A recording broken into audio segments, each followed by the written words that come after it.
Say hello WordCamp Denmark. By the way, do you know that this is the hashtag, right?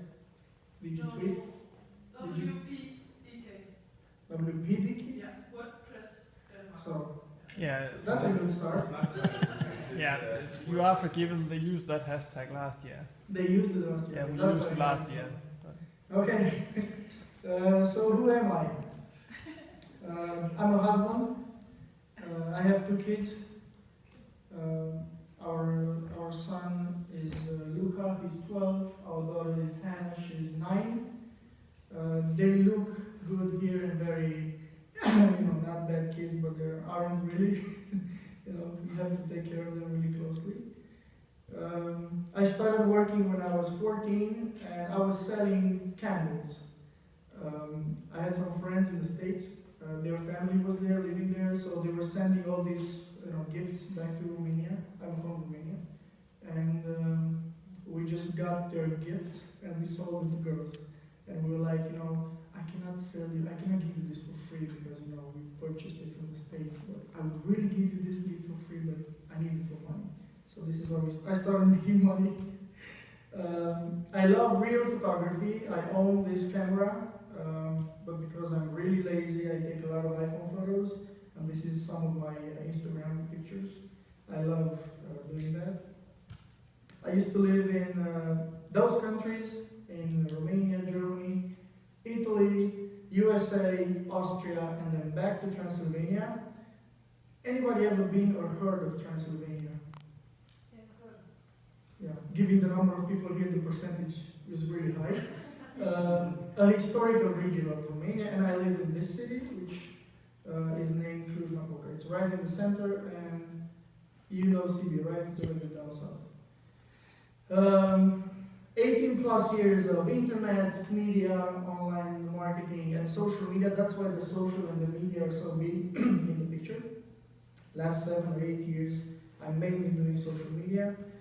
I don't eat pork, and I don't eat seafood either. By now, people in the room are asking themselves, is this a Jamie Oliver cooking show? So we're just at the beginning. I do love Coca-Cola when I have to wash my toilet. And my first kiss happened at 13. Her name was Daniela from Italy. I'll let you judge who's Daniela in the picture and who's me. My first WordPress install was in 2009. This is important because outside in the networking session, I had a note asking what was your first experience with WordPress. So I lost my virginity to WordPress in 2009. And I'm here to actually speak about Shoebox, which is a project that we started. I started looking for how to do a website for this project, and I was looking at various options. One was Joomla, and the other one was WordPress. Seemed easier for me at that time with my level of knowledge, and it proved to be a good solution. We started this project in 2006, didn't have a website, and let me show you what the project is about.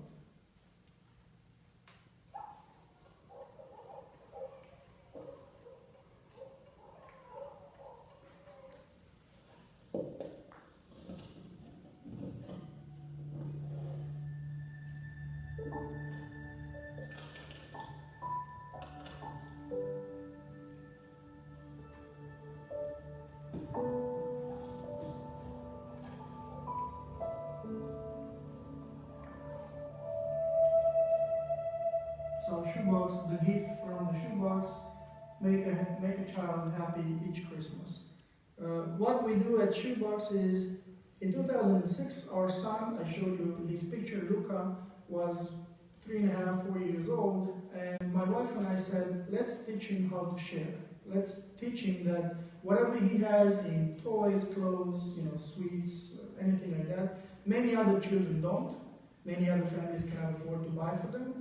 So what we did was, we remembered after the communism fell in Eastern Europe, most of you are familiar with this information, in Romania we were the only country that actually had wounded and killed people on the streets. I think close to 3,000 people died in various cities in Romania. And there were a lot of issues and social problems. So many European countries started sending gifts and packages and aid. But a particular amount was in form of shoeboxes, just regular shoeboxes, wrapped like Christmas presents, filled with all kinds of things for children. So we remember that, and we said, let's do the same thing. So we put some things into a box. We drove with Luca to the city garbage area in Cluj, where we live. Usually in a place like that, you have a lot of poor people, scrapping up the garbage and finding whatever they can find and maybe selling scrap metal or stuff like that. So we made sure to just park on the side of the road. I remember it was 13th or 14th of December 2006. We parked, there was snow, and we let him walk as much as he could walk with the box. And he met a child there on the city dump area. He gave him the box. We don't know exactly what they speak because we just watched from the distance. And he came back in the car. So driving back home, I tried to explain to him that this is something that we do in the family to teach him how to give, and it's important to share whatever you have with other children. And I was telling him, we do not tell anybody about this, right? So when you do a good deed, you're not going to go around and, hey, I did something good, you're not going to go brag about it. That's what we had as an understanding with him. But what he did was, on the December 20th, they used to have the school play, like the end of the year in the kindergarten, and we get a phone call from the teacher saying, can you please come 2 hours earlier? We need to talk.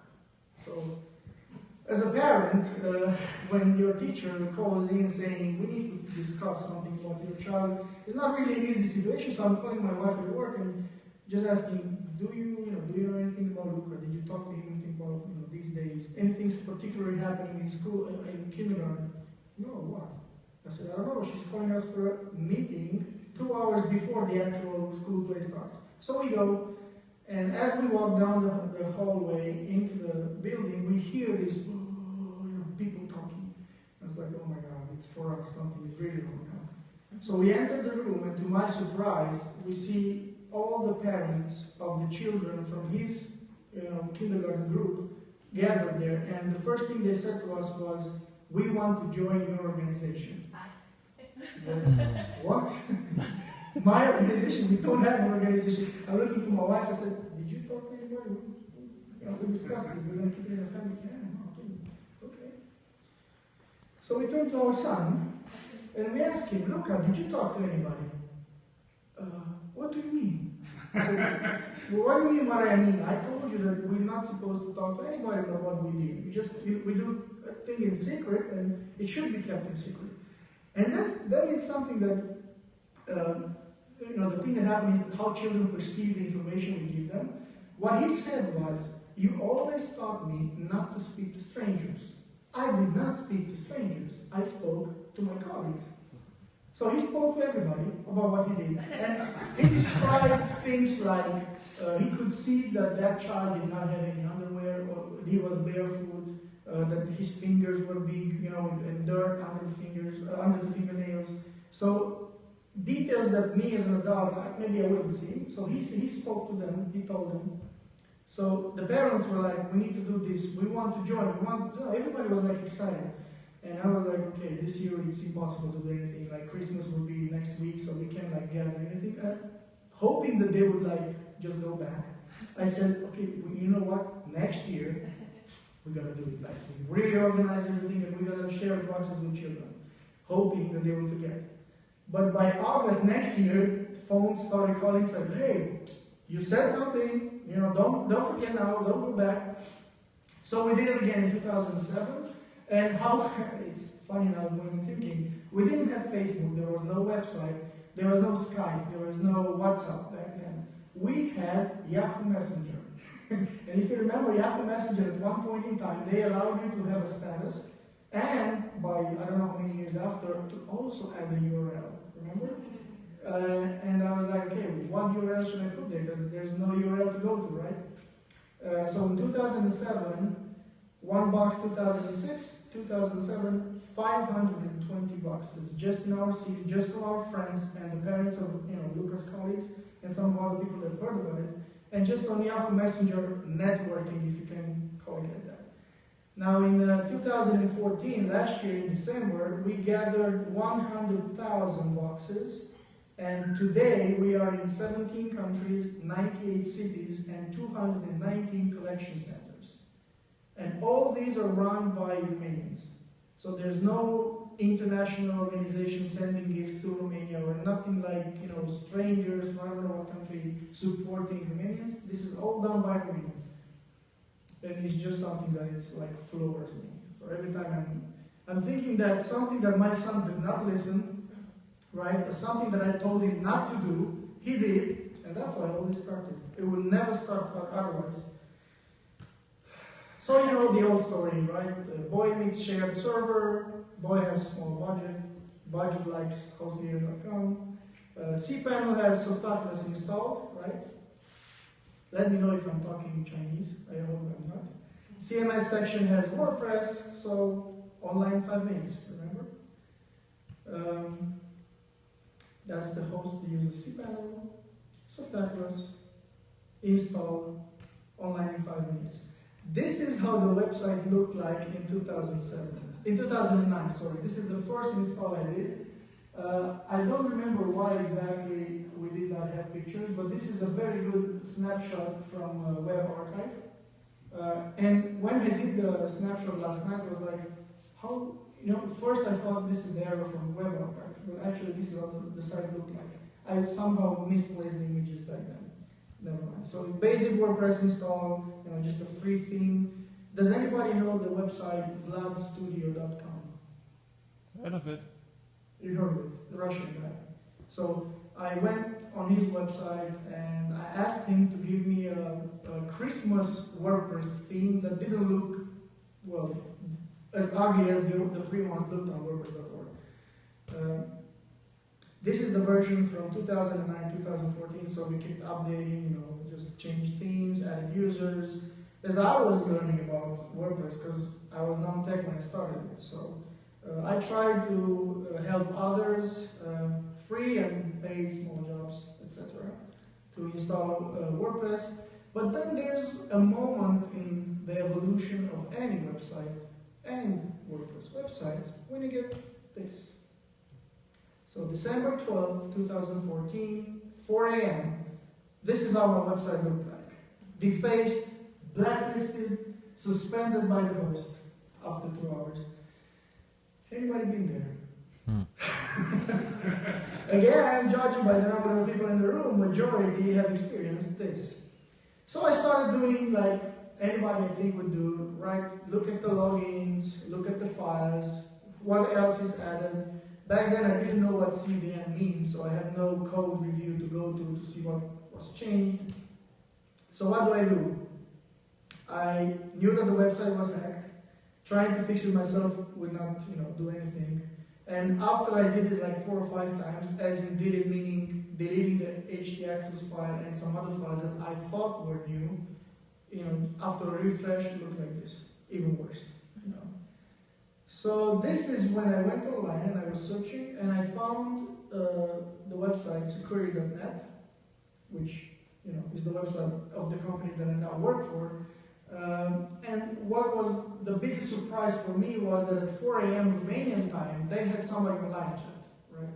So I just go there like, guys, I'm really desperate. I was looking to all these rent-a-car, freelancer, Indian people, sending me quotes like $2,000 to fix your site. I don't produce anything on that website. There's no money to be spent. And they said, okay, don't worry, we've seen this before. Now I know why they say don't worry, but at that time I was like, oh, what do you mean I don't worry? Of course I'm going to worry. I'm like desperate, tomorrow I have to send the email and my site is blacklisted and, there's no email to send out to volunteers. And, they just said, check back with us in 2 hours, just open your ticket. And 2 hours later, the website was fine. So I was just started looking into, in January 2015, this year, as you know, I was putting together the report every time after the actual campaign of Shoebox. Every year we gather the boxes from December 1st to December 15th, and then from the 16th of December to 24th, you know, we just go out and spread them to children, and then in January we do the reporting so everybody knows what's happening. I was looking into security because I was like, hey, this, you know, this person, this company, this whoever was at the other end, they were my saviors.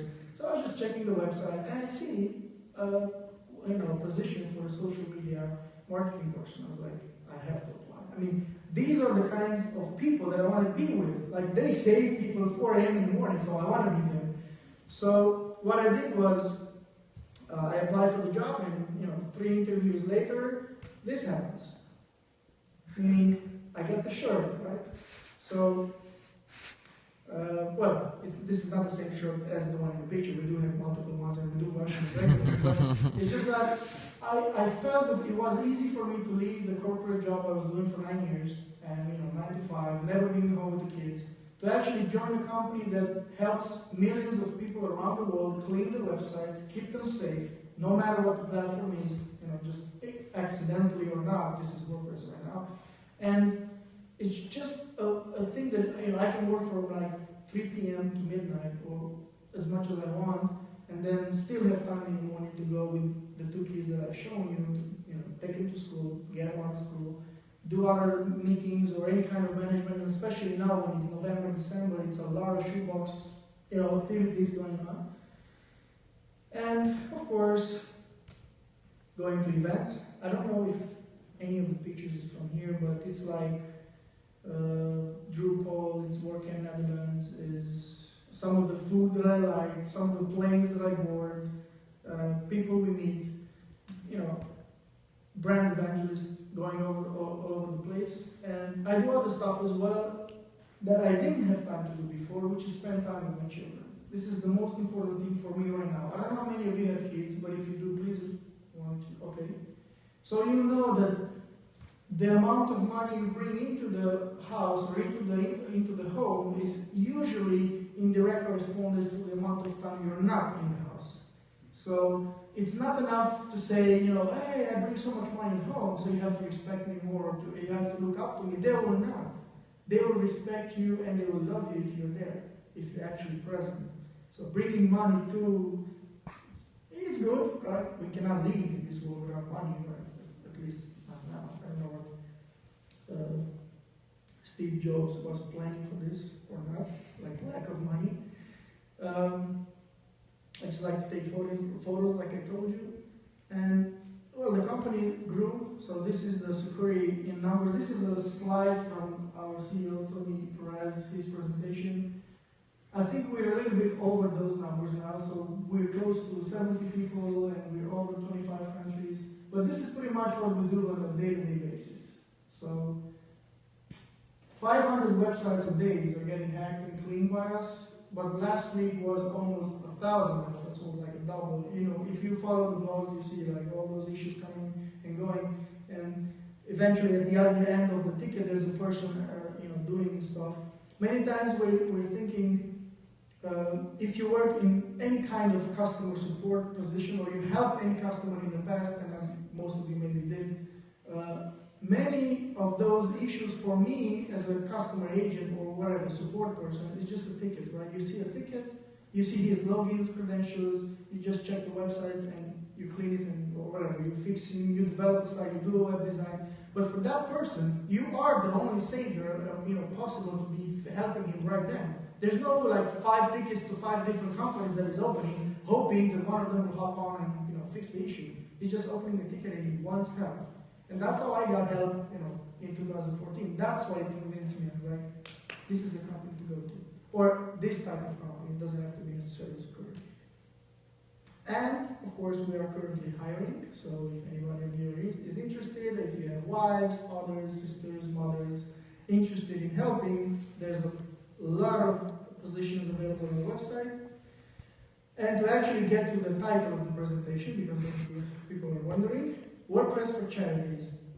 Why I recommend WordPress for any charity project?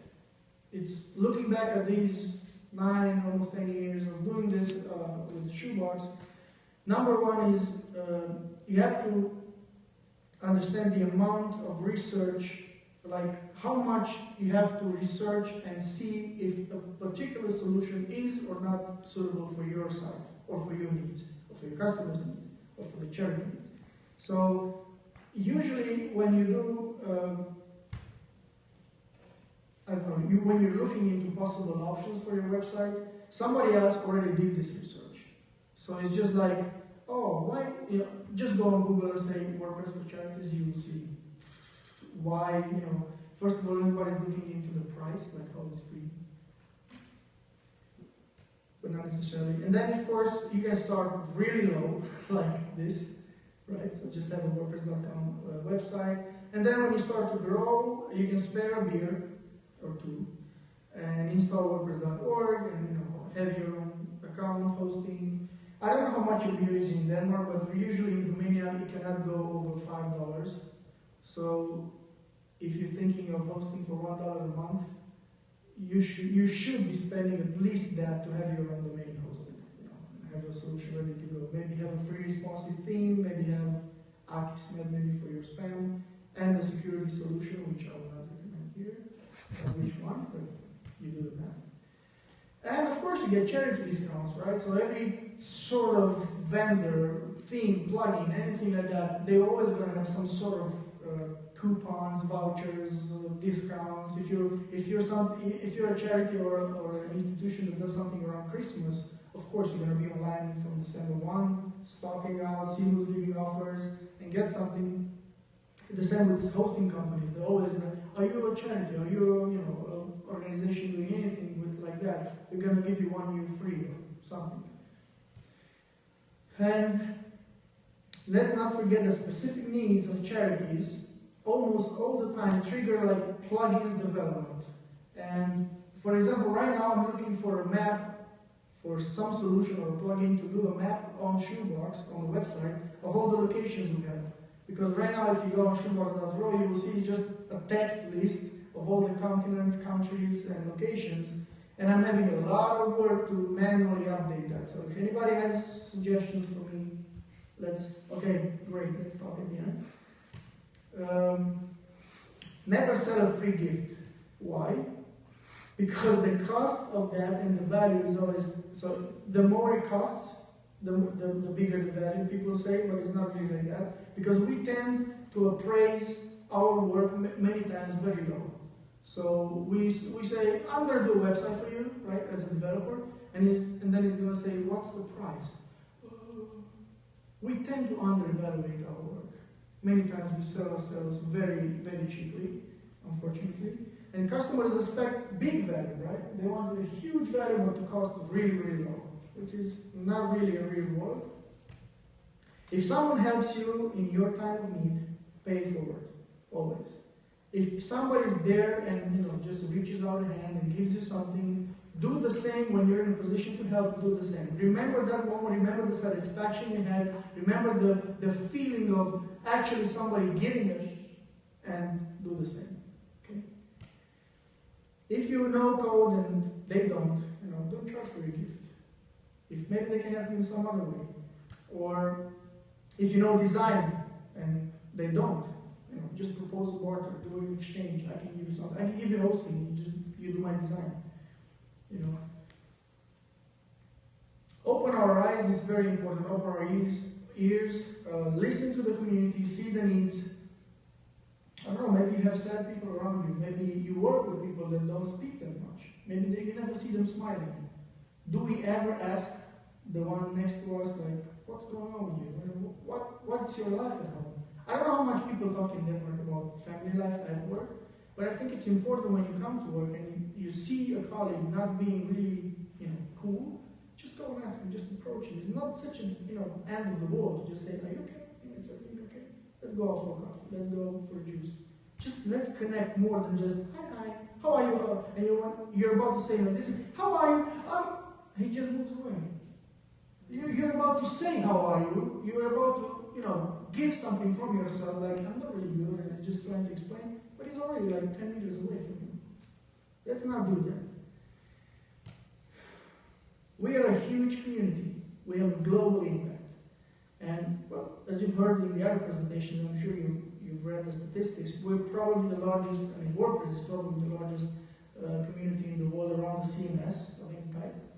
And there are great opportunities and global impact is laying ahead. But instead, many times we never even know the name of the person sitting down next to us. So we can do right now and just turn around and shake hands and say your name. It's not going to mind me. I know I'm not going anyways. But we should say these things together.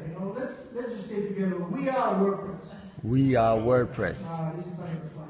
We are WordPress. We are WordPress. We are community. We are community. We are equal. We are equal. We are the gift that keeps on giving. We are the gift that keeps on giving.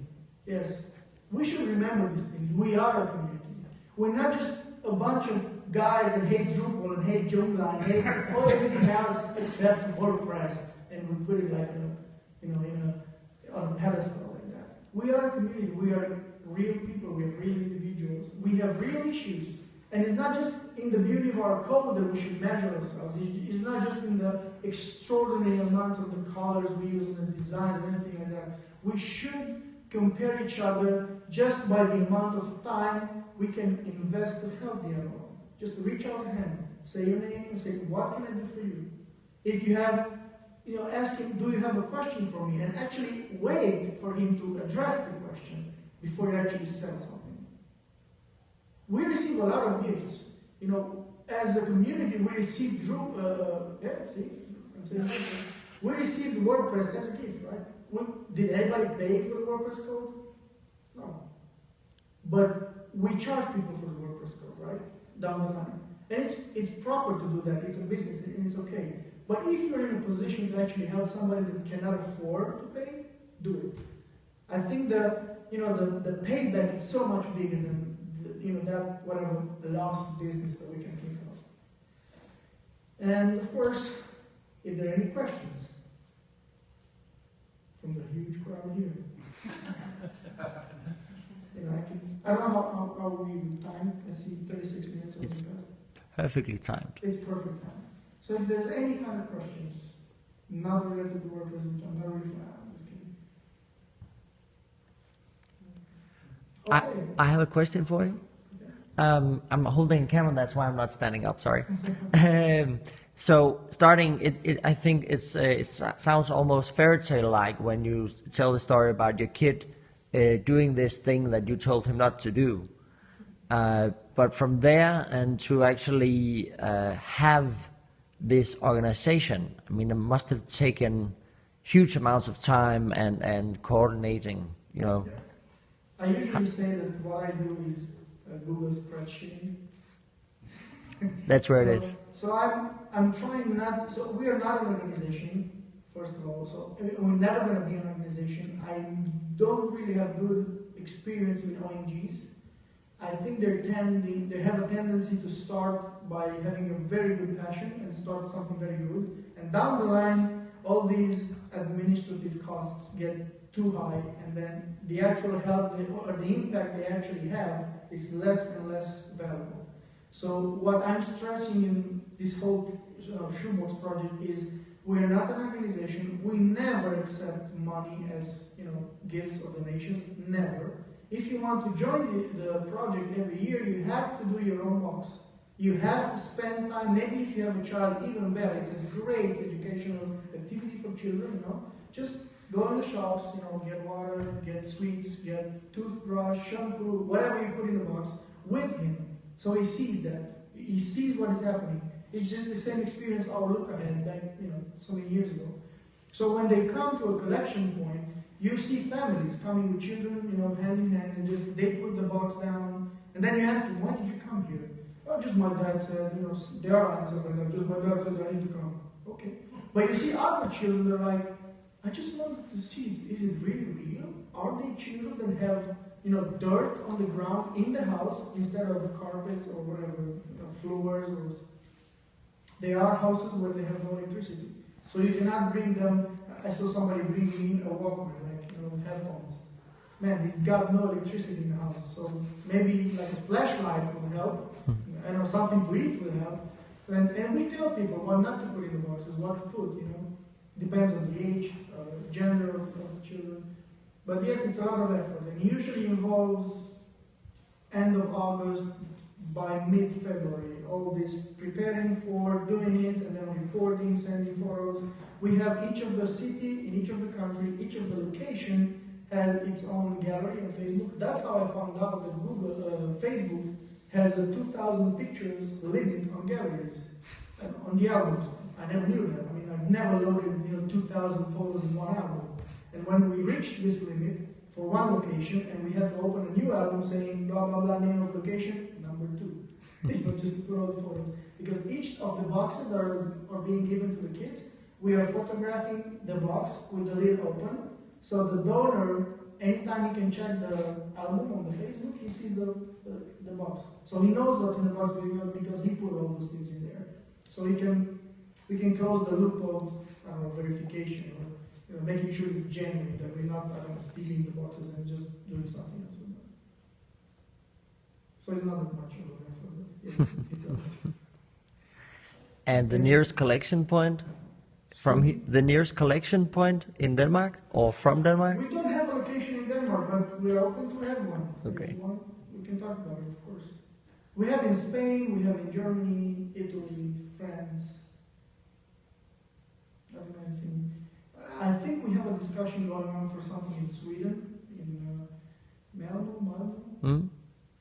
But we're still like, what do we need? So basically, you need a location that is safe, maybe without heat, because if you have chocolates and stuff like that.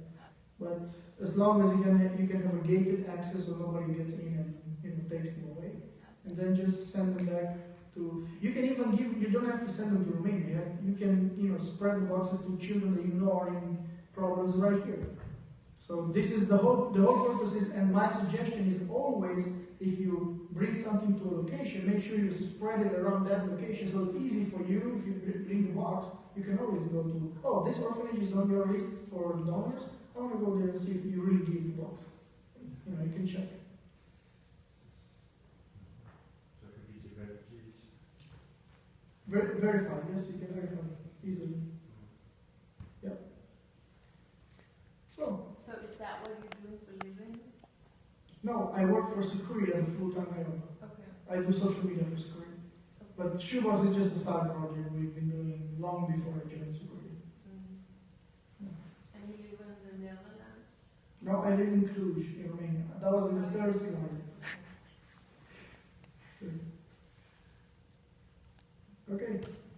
So, this is where you can find me, Twitter, Instagram. I love to put photos, I told you in the beginning. And thank you so much for your time.